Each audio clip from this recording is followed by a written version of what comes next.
In this Jedi Survivor video, we will be ranking all of the planets from worst to best, along with my reasonings why. But before we do get into that though, make sure you do subscribe to this channel so you won't miss any future Jedi Survivor videos, including news updates.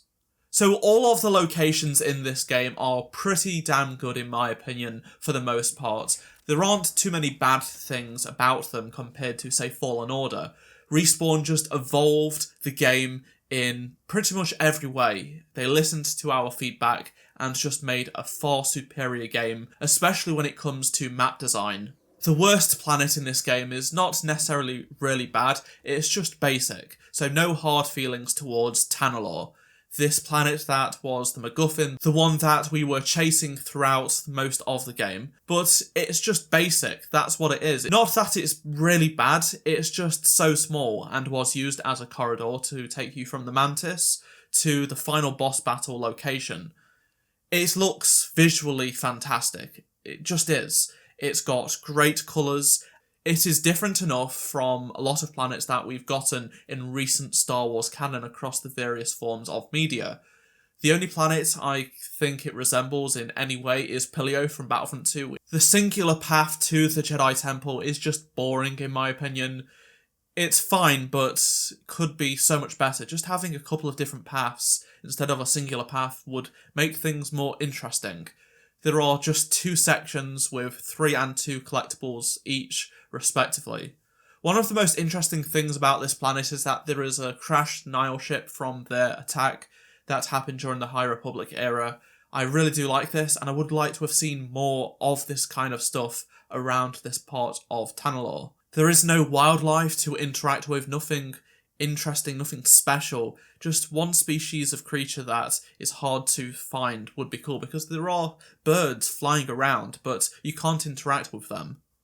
The actual Jedi Temple has a great design, but there are no areas to explore. It's basically what you get in the final boss battle. I just would have liked to have seen a bit more expansion, just a corridor leading to a room or something. Aside from being a stunning location for the final boss fight and the ending of the game, it's not much more than that, so yeah, that's why it's the worst. But one that is better in various ways is the Shattered Moon, so that is next on my list. And I felt like it was more difficult to navigate compared to the other locations in the game though, and the ziplines, there is just so many. I love the traversal mechanics in this game. It was just a little bit more difficult to figure out if I was going the right way or not. I tend to prefer the verticality and such in games and level design, but I think this got a little bit too much, specifically in the first section, and it was also a bit more detrimental to the fact that I was rushing through the story before the game came out. I quite liked the aesthetic of this space station. It's cool, it's different yet fits Star Wars, and was a nice, different location to discover. It does have some really great sections for traversal. I really like that stuff, but I do think it gets a little bit messy at some points. I really like the latter half of the map, the High Republic Research Station, because it's quite straightforward and linear, and you don't get lost. Yes, we wanted less linear stuff in this game compared to Fallen Order. Having said that, the part I liked the most about this map was the more linear part of it. The first section, the Abandoned Foundry, was a bit of a maze to get through compared to other parts of this game. It felt more like the first game in its design. I just found myself getting a little bit more lost than usual, and I think one of the reasons behind this is that the Mantis is not central compared to, say, KOBOH. It's just off right to the very front of the map. The atmosphere of this location is pretty interesting because you genuinely do get a feel of around this corner could be a droid or a Bedlam Raider just waiting to get me. Whilst I don't mind that, at the same time I prefer not to being on edge all the time and just wanting to get through the level at my own pace. I do respect this design choice, however, and it definitely makes things feel different and changes it up quite a bit. Nova GARON is next up, and it's yet another great looking original location crafted by Respawn. The actual frozen asteroid looks really cool, and so does the ISB base, which is the entirety of the playable area in this level. The biggest issue for me is that it's a little bit on the smaller side. I would have liked to have seen a few more rooms, a few more sections to explore. It is not as small as TANALORR in any way, it's much better than TANALORR, but it's still reduced in size compared to the other planets. I don't know why, but this does remind me a lot of Ilum from Fallen Order. I do wish you would be able to scale one of the ice spikes coming out of this asteroid or something like that, just to go on a bit of the ice for a bit and explore. Make use of the more winter clothing that you can find in this game. Instead, you're just inside all the time, except for where the Mantis is located. The location does well to give off this claustrophobic feel to it. It's supposed to do that because it's an Imperial base. I personally don't mind it as much as, say, the Shattered Moon, purely because, you know, the Imperial officers and stormtroopers are incompetent. But the K-series security droids as well as the Dark Troopers are far more difficult and definitely make this location one of the more harder ones, despite its small size. I didn't think it was much of a maze either, to be honest. I did think going into it would be, but it wasn't too bad in the end. I would have liked a few more meditation points though. It also gives off this weirdly homey feel to it, specifically with Bode's quarters. It just looks nice, and if there were no Imperial units on this base, this would be a nice place to set up camp and spend more time in. It's got a clean look and is just so much fun to go around, especially for the first time. It does lack a lot of replayability though, unfortunately, as I found pretty much most of the collectibles. I think I did 97 or 98% of this location in just the first playthrough, and I didn't really sidetrack too much. It didn't take me long to do it. I would have liked a bit more open space, even though we have the hangar, which is great, but it's pretty empty. Once you clear out the units, that's it. I would have liked to have seen just another more open space at a different point in the space. Coruscant is next up, and this is a planet so many of us have been waiting a lot of years for to truly explore.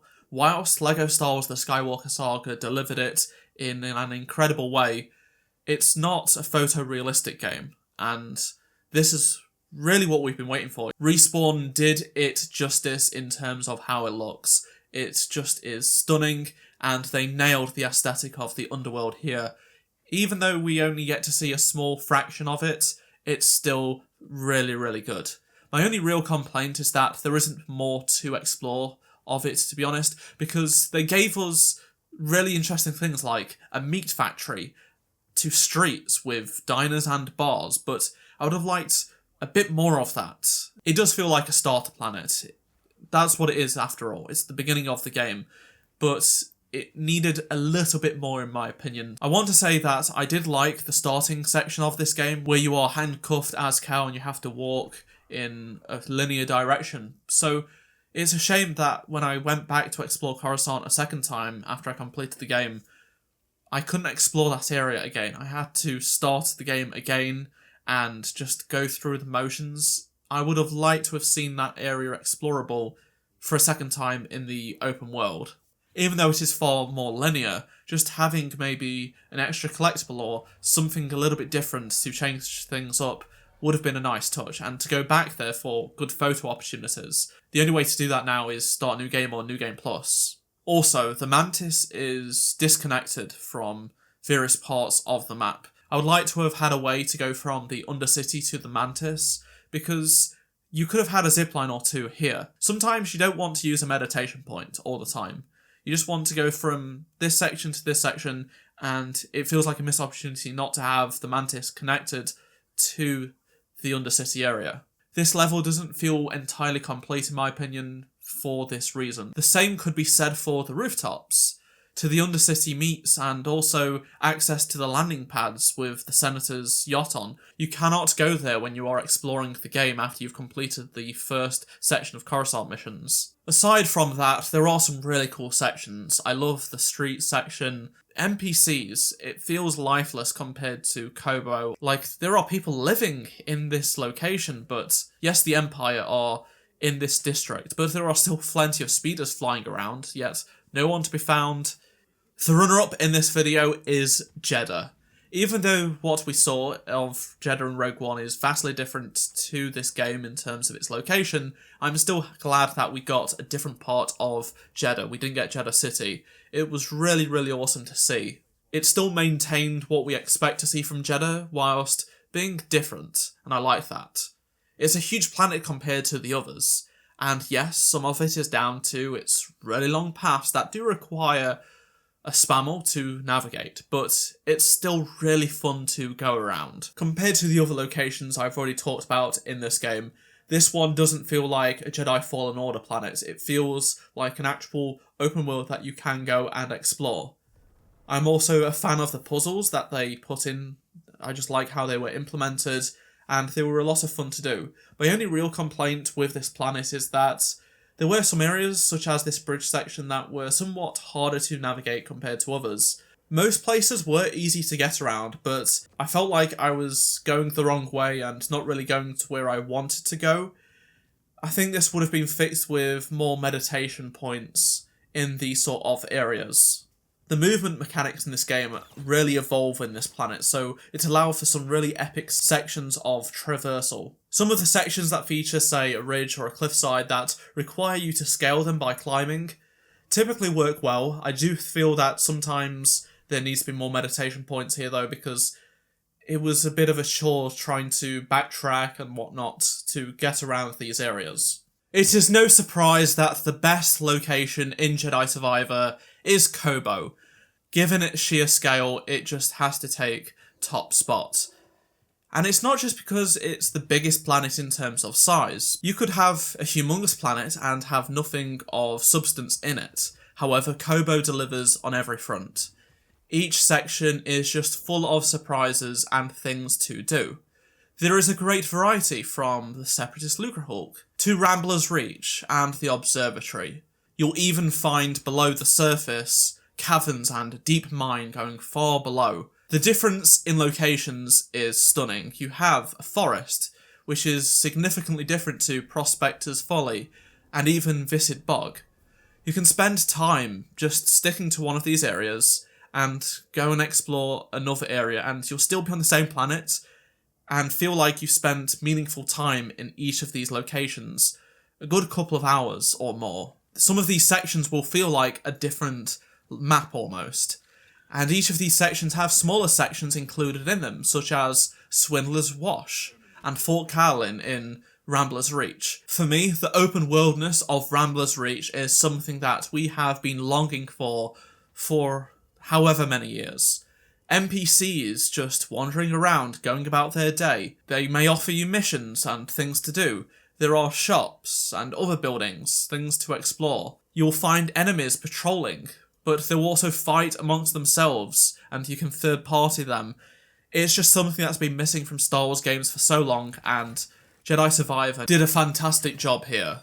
However, it's not quite perfect. It is not as dense as I would have liked to have seen it compared to other games, but it's a great attempt, and I'd like to see it evolved on in the next game. Not necessarily KOBOH, but this sort of open world.